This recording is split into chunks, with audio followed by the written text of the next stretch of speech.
Indira. I'm Hayley, nice to meet you. Nice to meet you. Okay, how can I help? Well, today I'm after some festival looks really, and also some help on how to keep it looking really fresh for a festival weekend.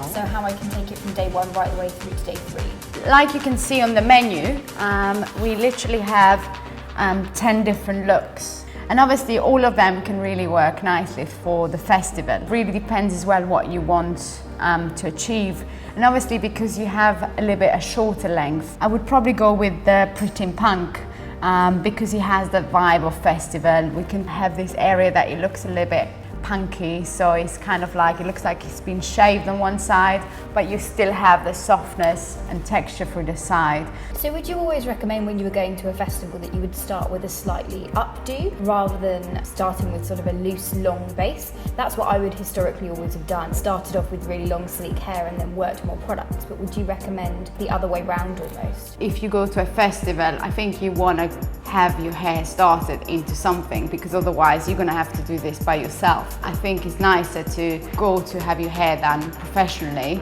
and then be able to tweak it yourself, which is much easier than doing the opposite way.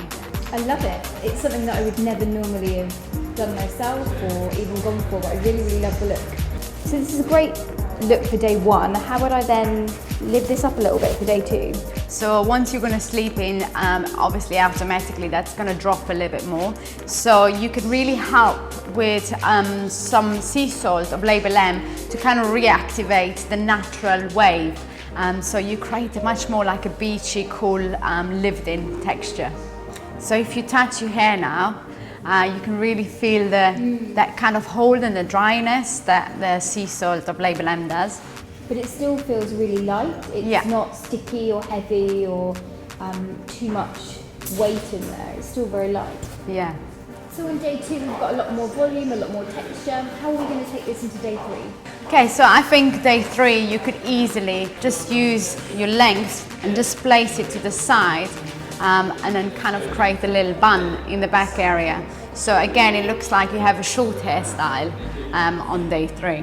I love the fact that it's really easy to do as well. It just took a couple of squirts of spray and a couple of bobby pins and you've got a completely different look.